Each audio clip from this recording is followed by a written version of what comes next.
Are you tired of the same old conversations? Do you often find yourself struggling to know what to say? Are you over discussing the news, sports ball, or the weather? It's time to put boring discussions behind you by leaving a copy of The Nephilim Look Like Clowns on your coffee table, your toilet, your local library, mother's car, boss's office desk, or that person you really likes bed instead. What the hell is this? Oh, that? Why, it's just a book about how the modern costume of a clown is a caricature of ancient giants and modern demons. Stay away from my children. This is a conversation you can't wait to have. My family used to think I was crazy, but thanks to The Nephilim Look Like Clowns, they know I'm crazy. The Nephilim looks like clowns. It's no laughing matter.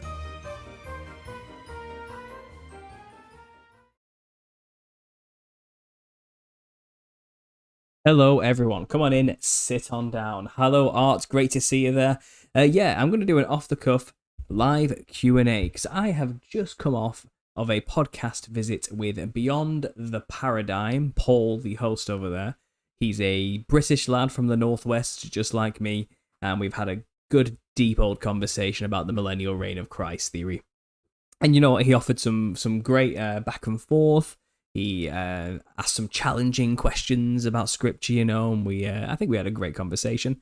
And we had a great conversation afterwards as well about just being in the podcasting game, you know. It's quite interesting. I'm going to release that to Patreon soon for you guys to listen to, and I promise that I won't release it to the public until he's released his version first on his own podcast. So there's something to look forward to, you guys. But because it was in the UK and I started early and it was a short one, I finished early and I have some time left over. And I just want to spend an hour with you guys before I go to bed, because it is just past 10:30 here in the evening for me. I thought I'd spend an hour with you guys just getting to know and say hello to the new subscribers. Because if you haven't noticed, if one of the long-time subscribers here hasn't noticed, I seem to have gained about 10,000 subscribers in a week.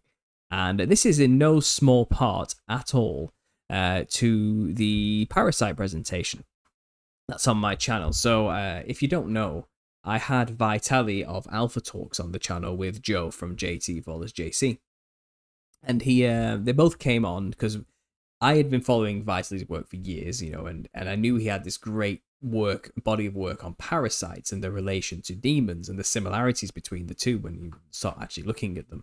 And I said, you've got to come on my channel and just share all your work on it. It's going to be great. And we did a live show. We had a nice 3-way back and forth about the whole thing for 2 hours. And he did an hour-long presentation in the middle. And, you know, that was a couple of months ago, maybe a month and a half ago. And recently I was struggling for a video to find. I just needed a video out to fill the day, you know. And I knew I had this talk we did, and I knew I wanted to do something with it already. So I just cut that hour-long presentation out. I chopped a few things out here and there, which were just irrelevant banter, you know, that didn't really help the conversation at all.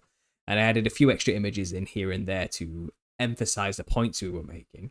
And I released this hour-long video, thinking nothing much of it. And a couple of weeks go by, and it's trucking along like normal. There's about 4,000 to 5,000 views. And then suddenly, this past week, it's on 150,000 views. Just out of nowhere, it's just keep going up and up and up, and people have just been pouring into the channel. And I'm hoping they realize the person giving the presentation is not the owner of the channel it was on. It's me. It's the British guy. It's the other guy. So you're on his channel. If you subscribe for Vitali, I recommend you go to his YouTube channel, Alpha Talks with a Z at the end, and he has loads of fantastic work on that topic. Now, I myself am doing my own Parasite thing. Since that conversation, I began my own herbal parasite cleanse just to give it a go, and I've been on the Telegram group we have, and there's quite a few people. I think it's like 1,400 people on our Telegram group now. And in the medicine section I made, we've been talking about ways to do the cleanse, and I went for the easy route, and I'm doing the herbal black walnut wormwood complex with clove and garlic. So I've been using this tincture mixed with water. And I started my parasite cleanse actually about 3 weeks ago, or something like that, maybe 3.5 weeks ago. And I did a 2-week stint where I was doing this daily, twice a day. and I had a break. I've had a break for a week, and I'm starting up again now in the build up to, I think it's the full moon. I've been told on the 19th is when you're supposed to do these things, because apparently the full moon is when the parasite eggs hatch or something. I don't know the science or the thought process behind it. I'm just told that's what you're supposed to do. So I'm going to follow it rigorously and give the results back to you. In fact, I am due right now before bed to take some of this. So you get to see me live take some of this god-awful substance. It tastes foul. So here we go. You know, I'm going to do it right now so you can get an idea of what this is like. So in terms of filling it, I believe it's supposed to be like 2 dropperfuls or something like that. And that's how much I can get out at once. So I'm going to put that in the water there. And let's get another one. Let's put that in the water there. And as you can see, it kind of gets in there and floats on top. It's gross. Okay. And I'm going to need something to mix this. Maybe this will do for now if I just do something like this. And you can see it mixing in. But what have I got? I've got a stick somewhere. I think I've got a stick here. I'm going to use this. Let's mix that up. There we go. So now I've got this brown water. And you'll see as I drink this now, yeah, it's not pleasant. This isn't good, and I'm going to skip that ad that's going to turn up for you guys. Apparently I've got that option, so you don't miss this. But this is what you've got to do. You've just got to drink it fast. You just don't stop to think about it. Just do it, is what I've learned. So here we go.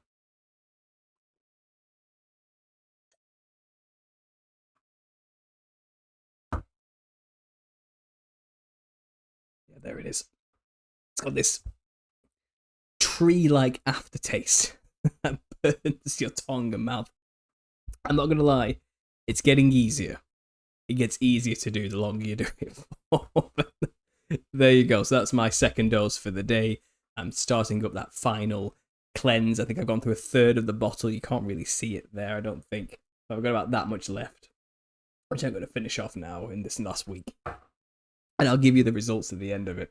It's not going to lie, it's not been pleasant so far. It's nightmarish stuff, you know. Do I feel better? I don't know yet. I think I've got a lot more parasites to get out of me yet. I had a bit of a what's called a Herxheimer reaction, which is basically where the parasite's body just eviscerates inside your body and releases a load of toxins everywhere. And because they're all doing that at once, you end up getting ill because the toxins are just all over your body. And you're supposed to take, I've got some pills somewhere, it's charcoal, activated charcoal, and that runs through your system and binds all those pieces together and obviously gets them out. So that's something I'll have to do at the end of this regime as well to avoid another Herxheimer reaction. But yeah, we'll see what the results are. I'm a test guinea pig for this, just to see if it works. But that Parasite video, that interview I had with Vitaly from Alpha Talks, yeah, it was an inspiration to start doing this. I don't think I'm quite going to go for the ivermectin and fenbendazole regime just yet. I'm going to start with the herbal stuff, see what results I get from that. But yeah. Good fun. So welcome to the channel anyway. Welcome to Understanding Conspiracy. If you're new here, if you haven't seen these shows before, I do a regular live Q&A like this just to interact with the audience all the time. Where you can ask me anything about any subject matter at all. I will give an opinion. You know, I have an opinion. I'm a man with many opinions about many things.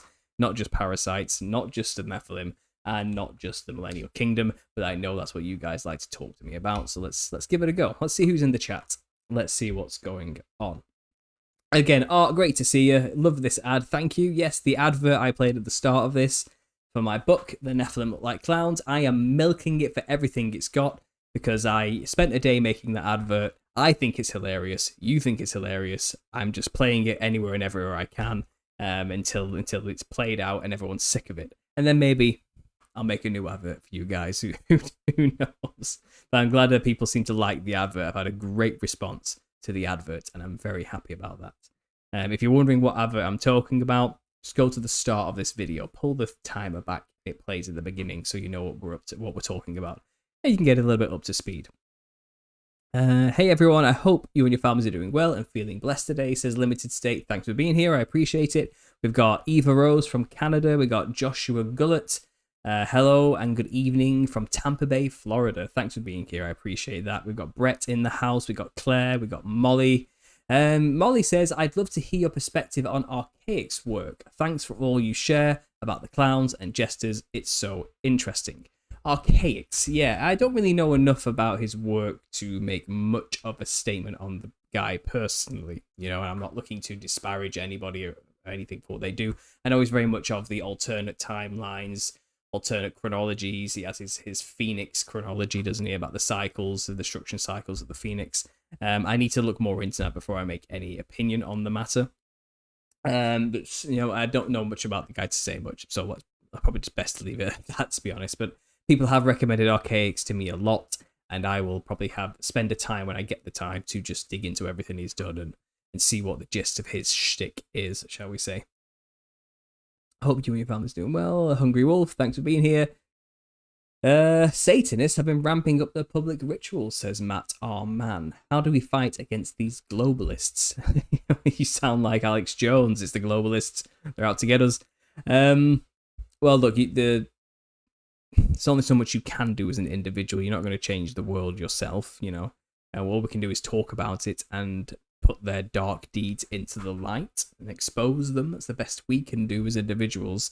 If you're looking to save the world, though, I think you're going to be in for an unpleasant shock when you realize that's probably not how this is all going to play out, which is a shame in many ways, but never forget that in the end, Jesus comes to bring a new heaven and earth for this very reason. Hungry Wolf, I'm one of them. Yeah, thanks for being here, new subscribers again. Hungry Wolf seems to be one of them. That's great. I missed the why for allowing Satan this time to run amok. Will you please go over that if you can? Thank you so much, says Catherine Lombard.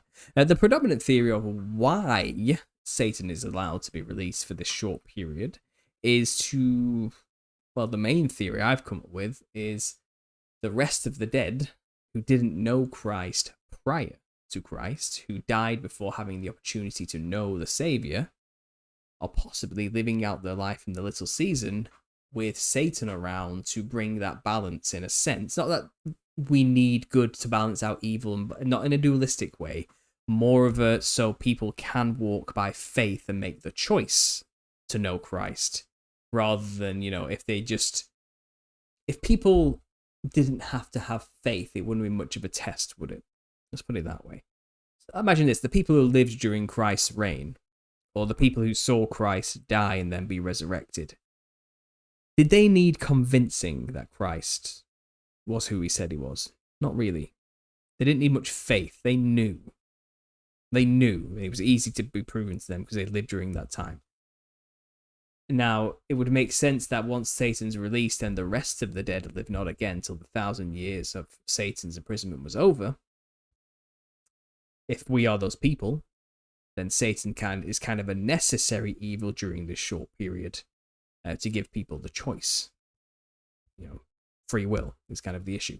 So that's the predominant theory. But who really knows?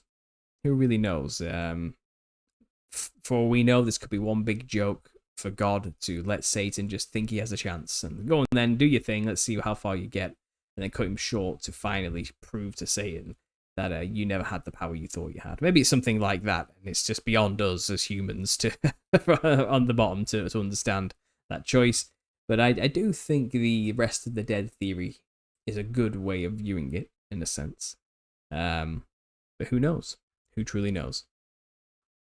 The Parasite connection was one of my first as Holocene events.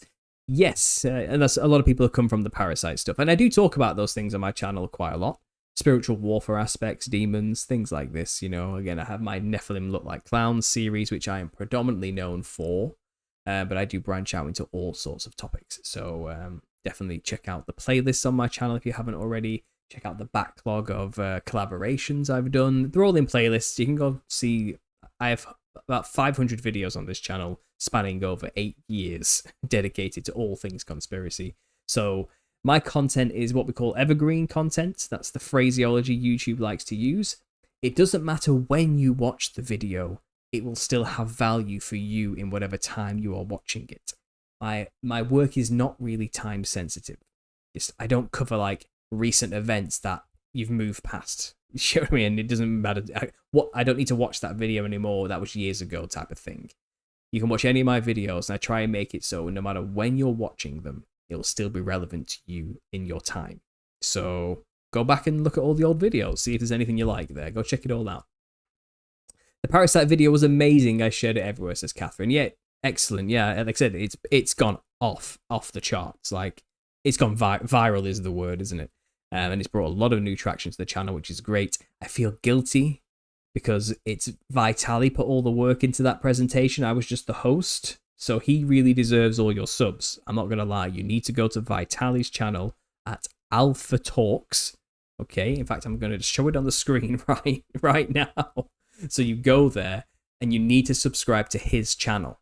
Okay, he's the one who really, that's his presentation that you're liking there. Okay, he just came to my channel to present it. He's a good friend of mine. We have our own group chat in the background, and he's very happy the information's getting out there.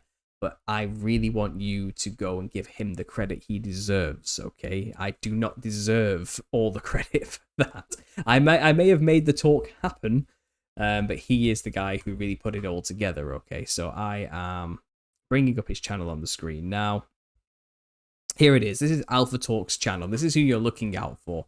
Again, the guy does some great work on all sorts of topics relating to this. Okay, here's a Parasites Are Demons from a year ago.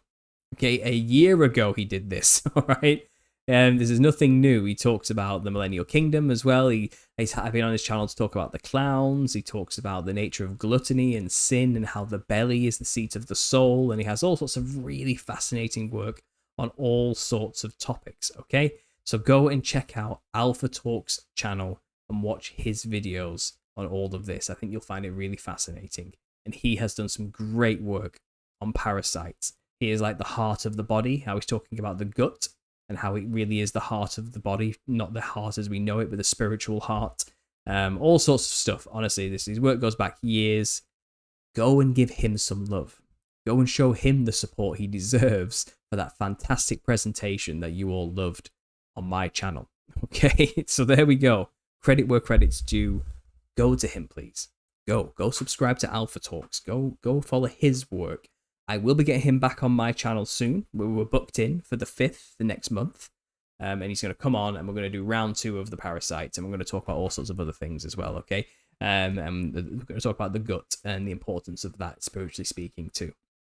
He's even writing a book on that subject. All right, so go check him out. I have to do this. I feel bad that you know what I mean. You understand what I'm talking about. James, thanks for being here. Drunk Wedding Photographer, great to see you. If you can't fast, jog an hour a day for a week and you'll get the equivalent of fasting for 3 days. Fantastic. Paul, I literally bought the wormwood and black walnut yesterday, says Art. Yes. Have you tasted it yet? It's terrible, isn't it? It's awful. Drummond, good for you. You're a great speaker. I still got to get your book. I look forward to your videos and your perspective on things. Oh, well, thank you, Drummond. I really appreciate that, Drummond. Vicky mentioned her dry fast. That really stuck with me. Yeah, I had Vicky Joy Anderson on not that long ago to talk about spiritual warfare and parasites as well. She has an amazing story of her own dry fast, which was fascinating. Yeah.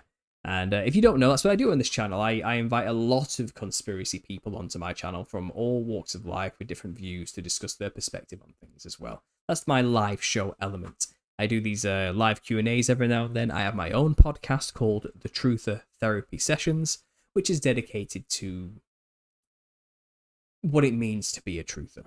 And I've often discussed on there, the pitfalls we all have when we wake up and the processes we go through. But I like to invite other big names in the game on to share their story of waking up as well. So that's another fun thing I do on the side as well. Let's see what's going on with the chat. Let me catch up to the end of this and see what's going on.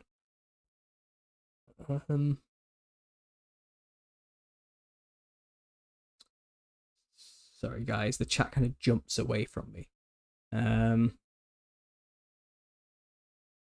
Dirk, thanks for being here.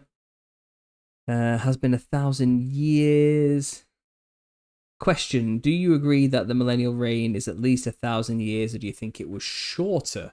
Well, there's much speculation about how long a real millennial reign is. I've heard people try and tell me, well, it's figurative. It just means a really, really, really long time. Maybe. Or maybe it's a literal 1,000 years and it just means 1,000 years, And I know 1,000 years is just a day to God. It's not to us. It's 1,000 years to us lowly humans down here. It's 1,000 years. It's 10 sets of 100 years. Okay, or 100 sets of 10 years, if you want to be more specific. I don't know how you want to break 1,000 years down, but to us, to people, 1,000 years is not like a day. It's 1,000 years. So I feel like it may have been literal. I'm starting to think that way personally. A lot of truthers that turn me off just think everything is a psyop. Everything is satanic is more like. Says Anthony De La Sota. Yeah, there's a lot of that. There's a lot of hyper paranoidism in the conspiracy culture. That's for sure. I can agree with you on that. I would appreciate your take on the Watchmen graphic novel movie HBO series. I haven't seen the Watchmen film since I was a teenager, so I couldn't give you much more right now. I may have to go back and rewatch that in the context of everything I know today as an adult. I'm pretty sure I haven't seen it for like 15 years, so I don't think there's... I wouldn't want to give a breakdown now, but if I ever find time to read a full graphic novel or watch the movie again or rewatch an entire HBO series, maybe I'll give it a review. Oh wow, that does make sense as to why Satan is allowed to run loose. Yes, faith, says Catherine. Well, I'm glad my answer earlier gave some context for you. I'm not saying I know exactly what's going on there. I never proclaimed to have the truth on this topic, like fully. I'm just trying to figure it out. That's one theory. It's a nice theory, isn't it? That's the best I can do so far. That's the most convincing theory I've heard. I found you through the confessional, says Dawn Fletcher, and I'm glad I did. Nice to find an English dude talking about this stuff. Yeah, we're not very common in the conspiracy game, the English ones, are we? We're quite rare. We're a rare breed of conspiracy. And we're not quite like the Americans. Nobody does Christianity and conspiracy like the Americans, I'll tell you that right now. They're intense. The Americans are intense when it comes to this stuff. I should know that because I talk to them all the time. The British are a bit more calm, cool, and collect about the whole thing. And like I said, it's funny, I was just talking to a British podcaster called Paul, funnily enough. And I was on his podcast then called Beyond the Paradigm. That's going to be released soon on Friday on his podcast, Beyond the Paradigm. And we talk about the millennials, the millennial reign and the little season. I give him a very brief overview I can in an hour and 20 minutes. But it was fun. It was a good conversation, and he interjected with his own opinions and theories, and it was a good back and forth. And I'm going to release that on my Patreon, and then I release it to the public when he releases his version within a week. So look out for that, guys. I'll do that tomorrow or tonight if I possibly can.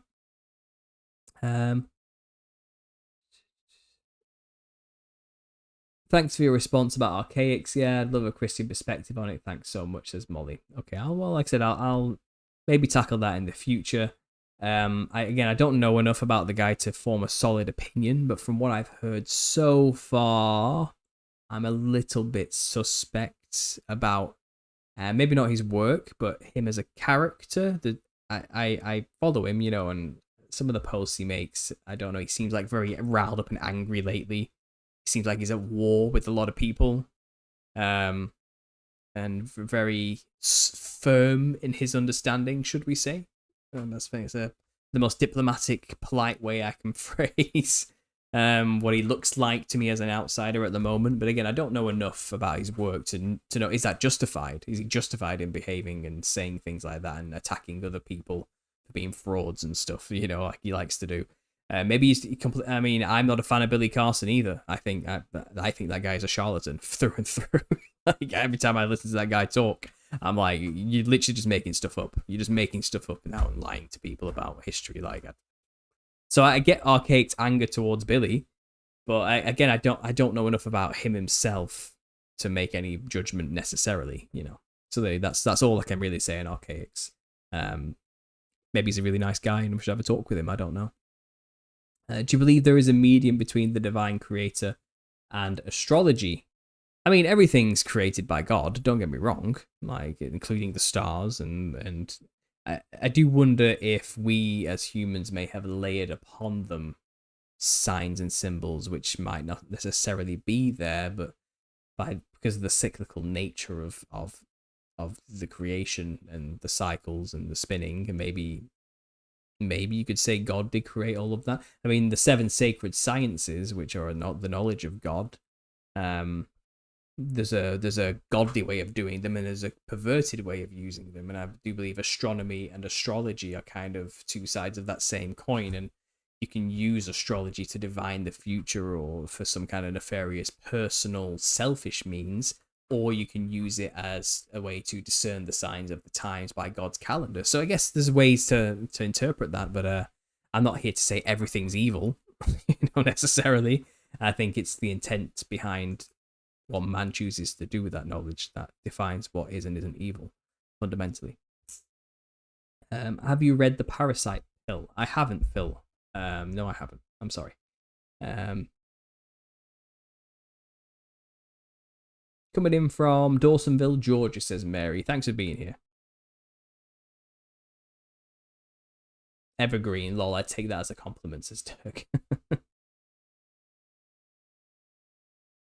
The 1,000-year recovery and reign of sanity will begin, probably after total destruction, says Iliad. Maybe. Higher consciousness points and low falls. Okay. Oh, you talking about cycles and crests and waves of human progression or something there? Is that what you're trying to say? It's interesting how Archaics has access to so many hidden texts while in prison. Very interesting. Again, I don't know what you're talking about, mate.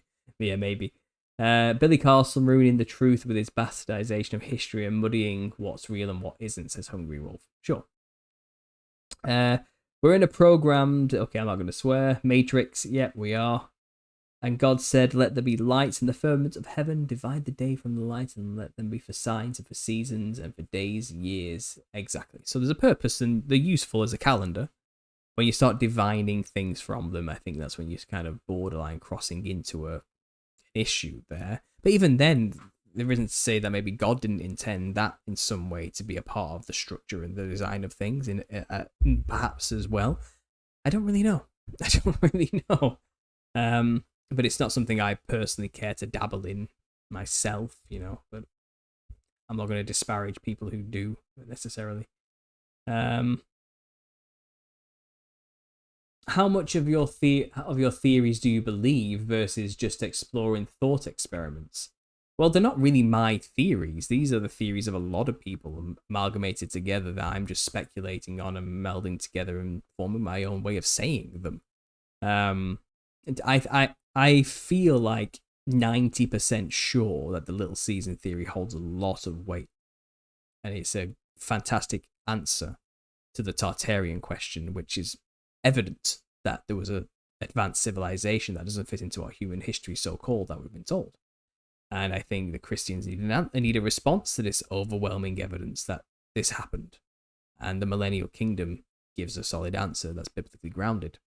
And hermeneutically speaking, you can pull it from the text that yes, there is a little season that we could be living in. So and it's more of a be wise as serpents and harmless as doves situation.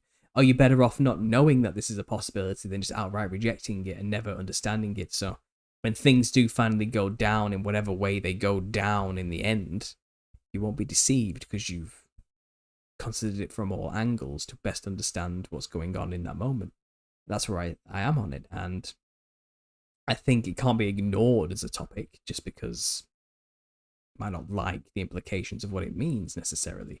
So, I'd say 90% yes, I believe the Millennial Kingdom theory. I am 100% certain of the Nephilim look like clowns research. That's my baby. I have done everything I can to prove it as solidly as possible. Not even just this one book only covers 50% of the work I've done on this, and the next book will cover the rest. It's apparent to me that is 100% the truth. And I know it's difficult to know what that means off the cuff when I say the Nephilim look like clowns, but go and watch my series on the matter and it'll become very clear to you what I'm actually talking about there. So, yeah. And when it comes to other conspiracy topics, no, I'm not 100% sure about anything when it comes to this. A lot of what we only can do is speculate, and that's okay. It's okay not to know everything. And I think it's bad form to claim that you do know everything and have all the answers as well. And know-it-allism is a big problem in the conspiracy world. We have a lot of people out there who claim to be the only person with the only truth. And if it's not my way, it's the highway, or you're a shill. That kind of attitude. There's a lot of that. and it's not a good look. It's a bad look for the community. It makes people turn away from us. It makes people not want to know anything at all that we have to offer because they don't want to look crazy. And I'm hoping to reform the movement and make people see that there's a better way to present this delicate information without pushing people away. I hope I'm doing that. I hope I'm representing something like that.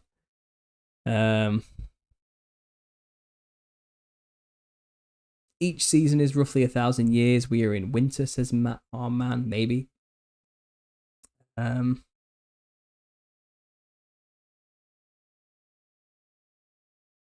Our everyday habits are shaping up to not be creator worshipping, that's for sure. Think about the things we do every day out of modern convenience. What disgrace God's natural gifts. Yeah, today's society, it certainly feels like it's Satan's little season, doesn't it? With the way things are going. If you ever to consider a time where that could be the case, you'd look around at the earth today and go, yeah, this could be it, Have you ever had a supernatural experience? If so, please tell. Yeah, I've had a few supernatural experiences in my time. I've said a lot of them on my channel over the years in podcast visits, hundreds of podcast visits. I've kind of told my testimony, including the supernatural experiences. I used to do a lot of psychedelics back in the day. That's where I come from before I was saved in 2014. And that alone is a supernatural experience when you actually consider it, going to the astral realms and seeing these other dimensions. So I've had a lot of that already. I've had an encounter with an enormous jester in the DMT realm, a giant, which sparked my theories and ideas into going to the Nephilim like clowns. Just one of the things that sparked the idea. I've been through a lot of sleep paralysis, demonic attack, and nightmares and sleep. I had one encounter when I was early in my faith where I blacked out and collapsed. I was paralyzed, and darkness seeped into the corners of my vision, and I was about to go blind with darkness. I could feel my body being ripped from my soul being ripped from my body in that moment, because that darkness kind of seeped in, but then it kind of all the room at the same time was churning into a portal of some kind, like a mandala-like portal. Very DMT realm-ish, and it literally felt like, okay, I'm dying. I'm having a stroke or something.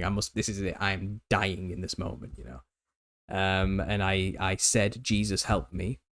And it stopped instantly, and I was back in the room. Shaken, sweating, what the hell just happened kind of attitude. But yes, that was a supernatural experience, and that was what solidified my faith in that moment, that it's real. Jesus is real. There's power in his name and in his authority. And that came at the back end of trying to quit a lot of drugs and coming to faith and change. And that's when I got a lot of demonic attack. It's when they came for me the most, when I was really sincerely trying to have a change of heart and be born again and move closer to Christ, is when they decided to come for me in that initial moment. I feel like it was a, well, if we can't have you, nobody can type of attitude from demons. Because I know the presentation we did on Parasites are Demons, that is a purely speculative notion. It's a very overdramatic title.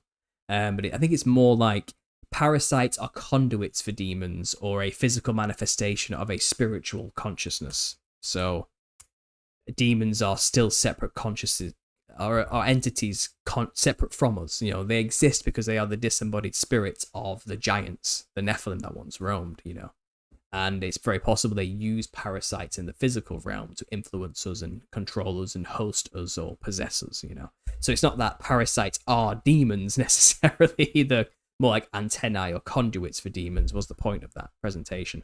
So I still believe in like demonic consciousnesses that are nefariously against humanity and individuals, especially individuals who find Christ. I think in those early baby Christian stages is when they attack the hardest, because they're trying to either kill you before you can fully commit, or it's more of a lashing out because you cast them out with the Holy Spirit. I think it's one of those type of situations. So yeah, I've had a lot of spiritual experiences over the years. I've encountered the Hat Man. I've talked about that extensively on the channel. There's a video dedicated to that called The Hat Man, a demonic experience, and it's got images and visuals to back up what happened to me.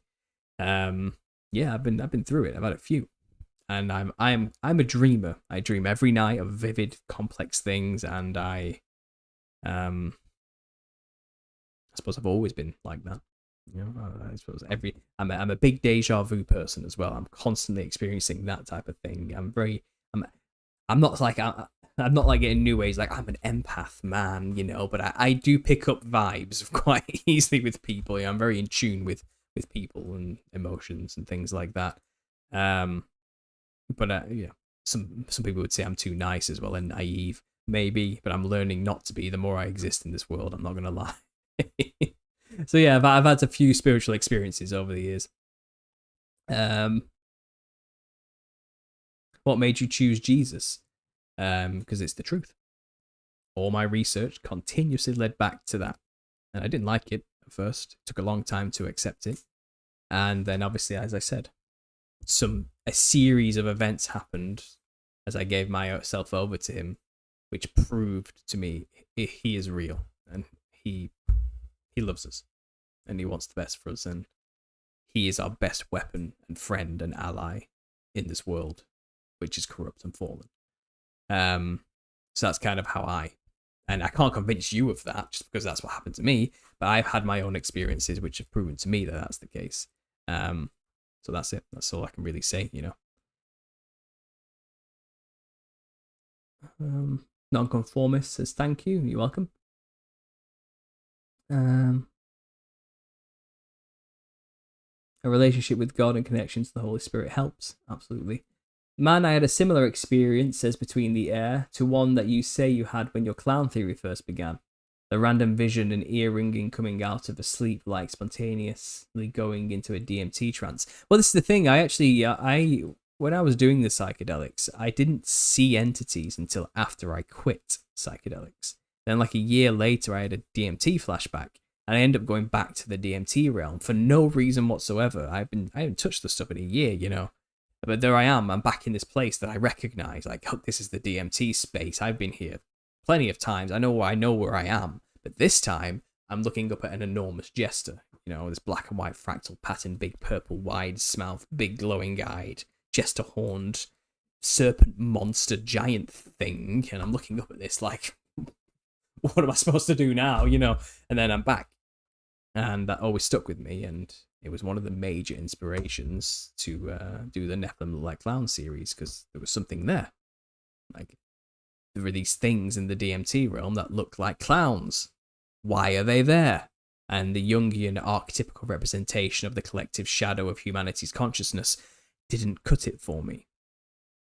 But the biblical history and narrative of the Nephilim, that made a lot more sense. That was more tangible. That would explain their modus operandi and their agendas. You know, why they even have the agenda and why they do and say the things they do. It's because they don't like you. It's because they're not your friend. It's because they have a reason for being there, and they are soldiers in a war against you. And that's why they're there.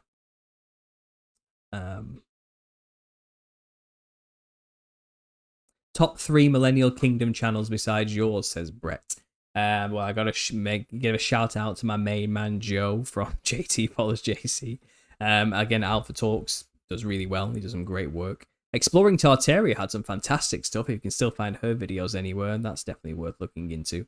And then there's the other channels which aren't necessarily Christian, which you could always check out. You know, you've got My Lunch Break, Static in the Attic. You've got John Levi, a classic, you know, old guard in voice in the game, you know.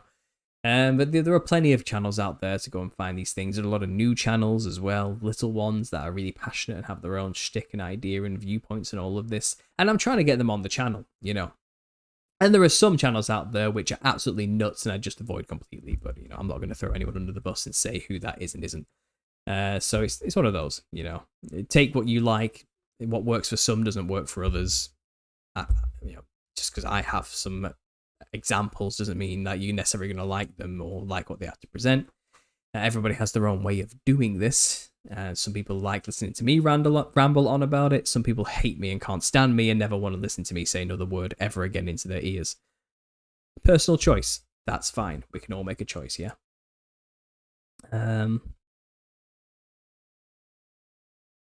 These videos help me realize I am far from alone as a seeker, says Eva. Well, that's the aim. That's the aim of the game when it comes to having a conspiracy channel. I want people out there to know you're not alone, you're not crazy, the world is crazy, okay? And here's how you best deal with the information so you don't lose everything and everyone around you, which we tend to do. We have this issue, don't we, when truthers have this tendency to talk for 2 hours straight to your friend and realize once you're finished that you went through like 60 topics in like an hour and they didn't say a single word. And now they hate you that little bit more. And you know they hate you that little bit more. And you hate yourself a little bit more for doing what you just did to them. Because you knew you should have stopped talking like 30 minutes ago, or even like 50 minutes ago, but you just couldn't stop. You just kept going. You just kept going and going and going. And one connection started firing to another neuron in your brain, and you said, oh yeah, and that links to this thing, and that's why they're doing that. And then before you know it, like I said, it's been 2 hours, and that person's never going to want to hang out with you ever again. we have a tendency to do that, don't we, as truthers? So I have a series called Tips for Truthers. Go and check it out. It's an amalgamation of advice I have picked up over the years, things I've learned through making my own mistakes, which hopefully the newbies out there can find before they make those mistakes too, and maybe avoid them. Probably not. We certainly learn from our mistakes, don't we? So there's that too. But go check it out if you haven't already. Go to the playlist, Tips for Truthers. Give it a go. Anyway, I'm going to take a quick break, guys, just to get a drink. And in the meantime, I'm going to play a little commercial for you if you haven't seen it already. Like I said, I'm milking this thing for everything it has got until you're bored of it. So here we go. Are you tired of the same old conversations? Do you often find yourself struggling to know what to say? Are you over discussing the news, sports ball, or the weather? It's time to put boring discussions behind you by leaving a copy of The Nephilim Look Like Clowns on your coffee table, your toilet, your local library, mother's car, boss's office desk, or that person you really likes bed instead. What the hell is this? Oh, that? Why, it's just a book about how the modern costume of a clown is a caricature of ancient giants and modern demons. Stay away from my children. This is a conversation you can't wait to have. My family used to think I was crazy, but thanks to The Nephilim Look Like Clowns, they know I'm crazy. The Nephilim Looks Like Clowns. It's no laughing matter.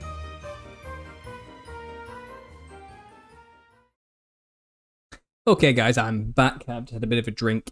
Make my life a bit easier. I talk a lot, and it's thirsty work. I am not going to lie. But yeah, someone left a question. Intel Valor asked me to go back up and see the question, and I think I've found... Okay, I've lost it again. Sorry, Intel, here it is. Have you ever thought of having a roundtable discussion? I'm suggesting that you vet some of your viewers and then host a group discussion with them. This will help small creators and your community. I have, actually, Intel Valor. I have paid for a year's subscription, thanks to your donations, to Zoom. So I can host massive Zoom meetings with like 100 people. And I am working on the timing to make that happen. I want to get everybody on to have a big group discussion. How best to do that? I don't know. I'm thinking maybe do I ask the patrons if they want to have access to that and I'll give them the link? Or do I do it for members only or something like that? Or do I, like you said, go around and do a call out to those who want to be on the show? Because it will be live, it will be there for people to listen to on the channel. And maybe if people are interested and want to register their interest, they can let me know. But the problem is my emails get so full that if everyone just started sending me random emails, they just get lost. So I feel like I need a place where that interest can be registered that's just separate from everything else so I can see it clearly, as a standalone thing away from all my other messages. And I'm not sure the best way to do that yet. One way we could do this is the Telegram group I have.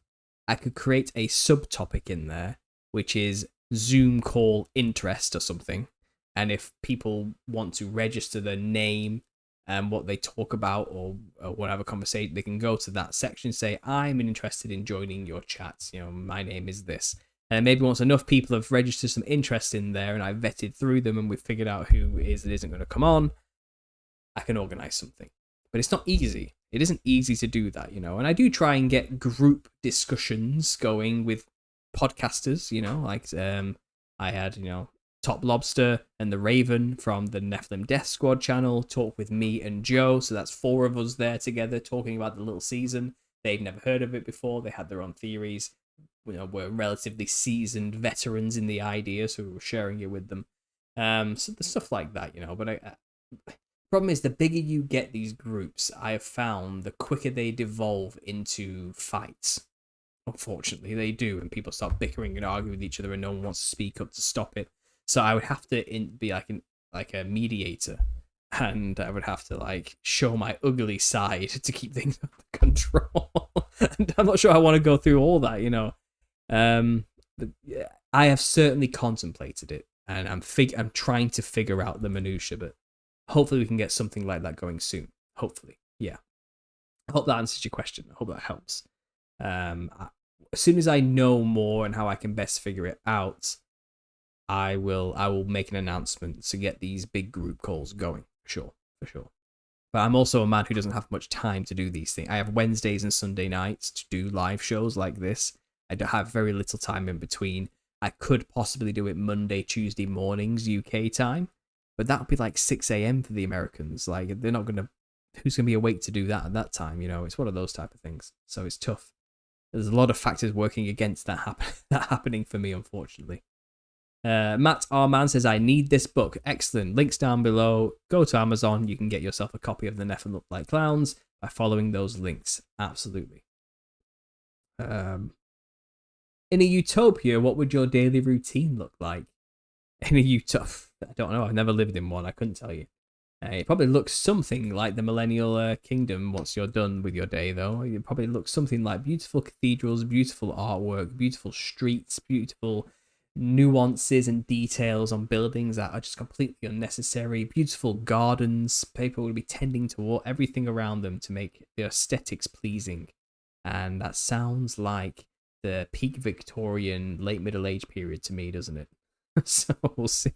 That's probably what would happen. Without that devil on your shoulder making you accuse your brethren and turn against your own family.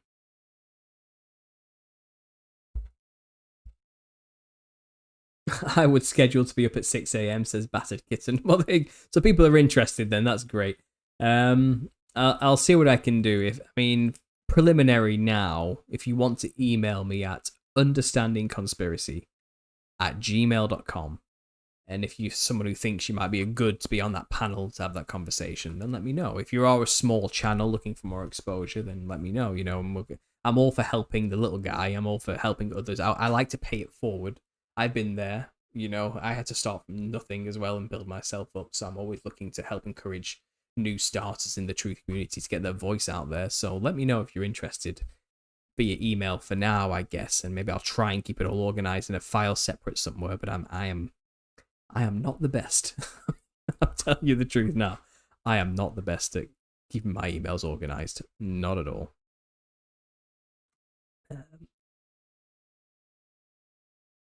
Has a Saturday Night Live vibe. What does? Oh, the commercial. I don't know. I've never watched Saturday Night Live. It just came to me. My wife can attest to this.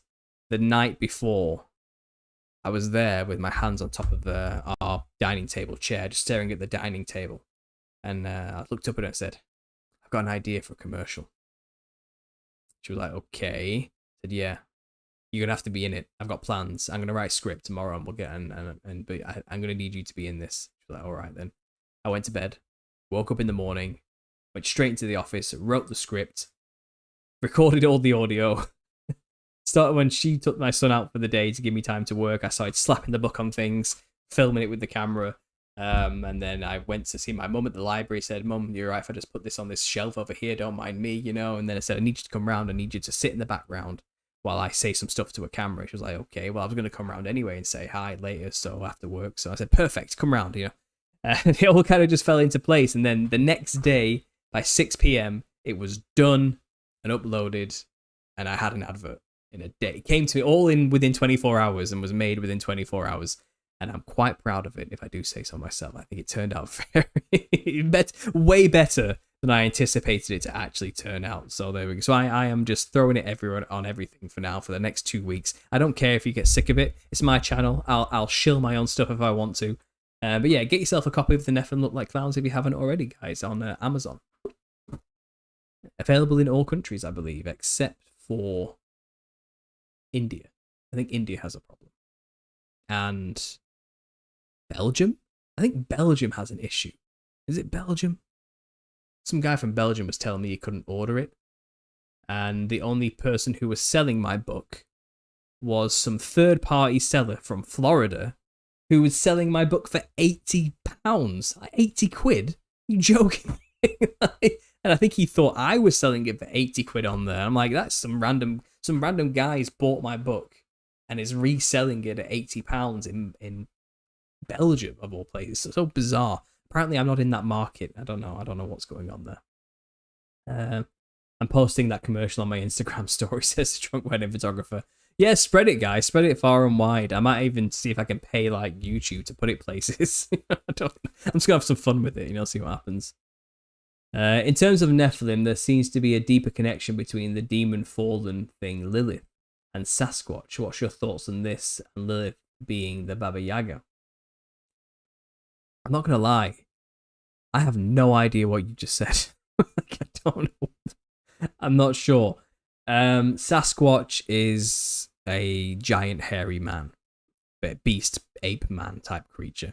That is pretty much the identical. I know it's mainly a North American thing, but that is identical to the creatures described in Europe as the wild man.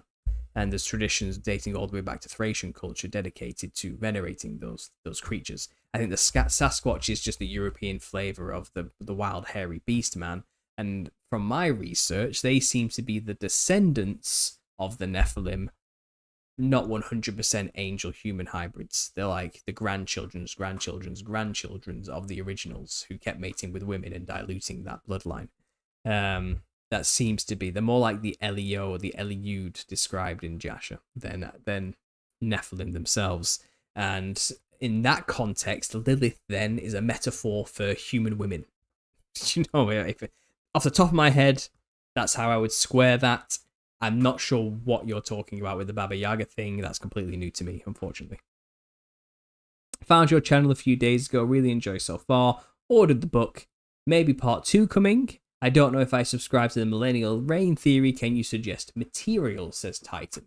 When it comes to the Millennial Reign stuff, you just have to do your own research and dig into that and find the channels who are sharing all the information.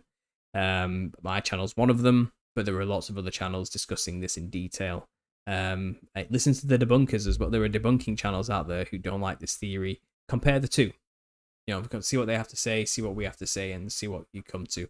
As for the book, thank you. Part 2 is in the works. I have written 30% of it. It was all originally going to be one big thick book, but I stopped and took stock after like 300 pages, and I was like, I have a book here. I have 20 chapters which can be rounded off as a nice, succinct story explaining the history. So this is part 1, the history of the Nephilim Look Like Clowns. Part 2, the now, which will go into cultures that still practice ancestor spirit worship and dress in these costumes, which will have clownish features. I'll go into the histories of all these cultures around the earth. Really, the anthropology stuff will get in there, And then it's going to talk about the now, like the music industry, the art industry, the modern costume of a clown and how it's used in media, clown serial killers, the fear of clowns, all these type of things, all the modern stuff, that people really like, talk about films like The Joker, for example, all that kind of stuff is going to be in the second book. And that's not going to be ready for like another year yet, probably the back end or the middle of next year.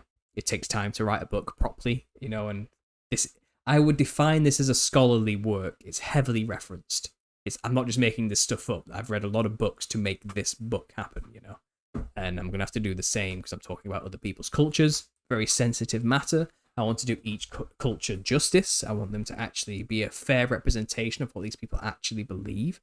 That's going to involve reading a lot more contextual books surrounding each culture, so I don't butcher the cultures and misrepresent them. I just want to show that the aesthetics that they use to represent what they call demons by a Western standard have clownish features because they're all talking about the same thing with their own culturally aesthetic differences. So that's going to be next to the next book. Yes, there will be another, but it's not going to be for like a year or so yet. Again, it took me a year to write this one, so give me some time. Thoughts on Göbekli Tepe, beginning of civilization, a host, proto-humans prior to Adam and Eve. Who knows with these ancient ruins and structures? They look very complex and cool, don't get me wrong. They're clearly a sign of some kind of advanced civilization of the ancient past with technologies far beyond our own and odd beliefs and understandings. I tend to put that kind of stuff down to pre-flood era civilization. And that's all I can really say about it for now. I don't have answers for Göbekli Tepe, unfortunately. I'm not an archaeologist. I haven't been there. To be honest, I get to know a lot of stuff because of people's comments, and sometimes my head is boiling because I have no idea what they're talking about. You and me both. I would love to know the name of your Telegram channel, so sorry if I missed it. It's Understanding Conspiracy. I will link a link to the Telegram channel now. Give me a second if I can figure out how to do this. Where are my mods when I need them? They usually do this stuff for me because I'm absolutely inept and useless with technology. If any of my mods are in the chat and know how to do this better than me, can someone find the link to the Telegram chat and just post it in the chat, please? I have no idea what I'm doing. I'm butchering this. It's over. It's ruined. I don't even know why I bothered to try. If any mods are listening and know what to do, please post it. There we go. Thank you, Drunk Wedding Photographer. Thank you so much, David. I really appreciate you doing that for me. Thank you. Are you familiar with Witsit Gets It? He's a conspiracy researcher and flat earth Christian like yourself. If you did a crossover, the big brain, red-headed base levels might break YouTube. I have heard of Witsit Gets It. I have not yet listened to any of his videos, but people have recommended him to me. I will do my due diligence before I invite him onto the channel because I've been burnt before. I've invited people onto the channel before who have seemed nice at first and then utterly abused me afterwards and said everything. So I've got to be careful about who I invite on these days. But I will vet him. I will check him out and I'll have a look. Who knows? Maybe he'll be the start of a beautiful friendship. We'll see. Everyone I've talked to about millennial reign can't shake it. It always shakes them, or they outright deny it. It's kind of crazy, says Battered Kitten. It is one of those topics. It's a paradigm shifter. And that tends to be what each giant conspiracy theory that comes along does to people, isn't it? And that's all part of the process, Blonde here. See, I'm blonde too. This isn't... If you look closely at my hair here, let me get that. It's actually like gold. It's not orange. It's not like ginger. You know what I mean? Like, not red necessarily. My beard, yeah, it's got hints of orange in there with a bit of brown. So I get it. I people call me ginger, but truthfully speaking, we're all about the truth here and the truth movement, right? I am quintessential strawberry blonde. It's the truth. It's just the truth, And if you believe in the truth, you'll accept the fact that I'm not really a ginger. So there's that too. Anyway, what's going on here? There's my wife. Don't start it. Your mic turned off. Oh no. Is it back? Am I back? I was fooled by the beard. Okay. What do you think happened during the Tower of Babel? Do you think the people were scattered? Would you consider it a reset? In a sense, yeah. There's been many resets, biblically speaking. There was the flood. There was the Tower of Babel incident. There's the Day of the Lord. There's been many days of the Lord where judgment was cast upon certain areas. And then there's tribulation, which is a huge reset event. And then there's the mud flood, which comes by the dragon spitting water at the woman at the end of the 1,000 years of the millennial reign of Christ. And then we're waiting for the final reset, the Great White Throne Judgment at the end of time. Yeah, so biblically speaking, there's many examples of resets, not just the flood. My wife, sigh. I can hear you, yeah. What do you think of hypnotism? What do you want me to say? Have you been to Las Vegas recently and seen a hypnotist show and you just want to... I think there are some levels of suggestibility where people can easily be hypnotized because of that. But I also think there are spiritual elements to it when it starts to get a little bit trippy and out of hand. The Demon Magician series is a great series by Zendrius. If you've never seen that before, that's an olden Goldie. Go check that one out.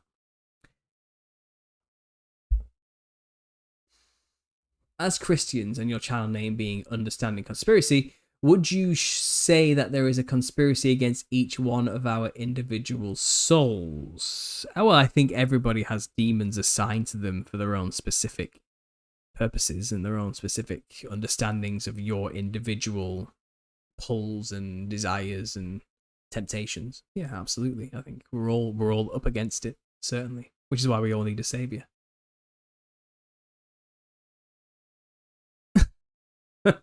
My wife here is saying the only person who gets the final say on the color of his hair is me, because I actually see it. It's blonde. End of story. Stop insulting real gingers by calling him Ginger. Yeah, I know it's not fair to gingers to call me Ginger. Really, you're giving gingers a bad name by comparing them to me. That's true. Honestly, I don't want to sacrifice the beard, but I will do it to prove a point. Yeah, if I shave the beard off, you wouldn't really call me Ginger, because my eyebrows are white. Look at them. They're actually like white. My eyelashes, they're actually very long and luscious. You just can't see them because they're white. Okay, I don't have ginger hair.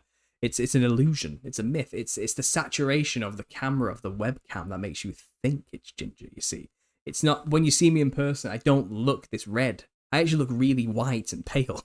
Like, it's just something to do with the lighting of the webcam that makes me look like I'm pink. But I'm really not.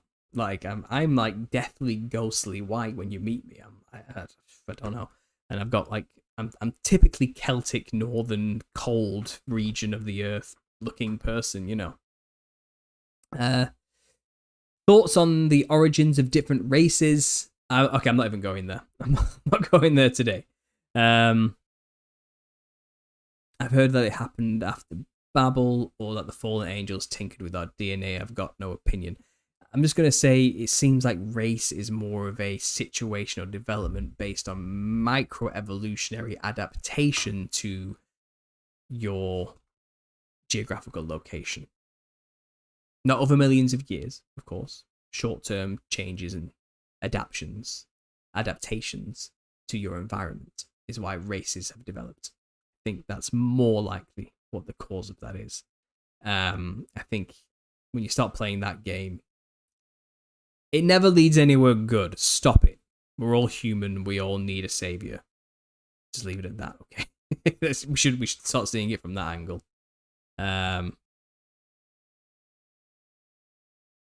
Paul's hair is the new conspiracy. Absolutely, Wendy. Yeah, we're on it now. Most white men have a red beard. Yeah, well, nowadays I've got a few greys popping up. You know, my son has aged me terribly. I'm not going to lie. But when my hair does all turn white and grey, you won't be calling me Ginger then. So just you wait, you'll rue the day. Have you ever read The Raw Material Law of One? If so, what are your thoughts? I've not read that one, unfortunately, no, so I can't give any thoughts. My hair is turning white, as gingers do. I like it, though. Okay. yeah, it makes us look distinct, doesn't it? It makes us look distinguished and wise, beyond our years, you know. I'm ready to embrace the grey. I'm telling you right now. Don't blame him, how dare you. No, it's the stresses of everyday life has aged me terribly. There you go. Is that better?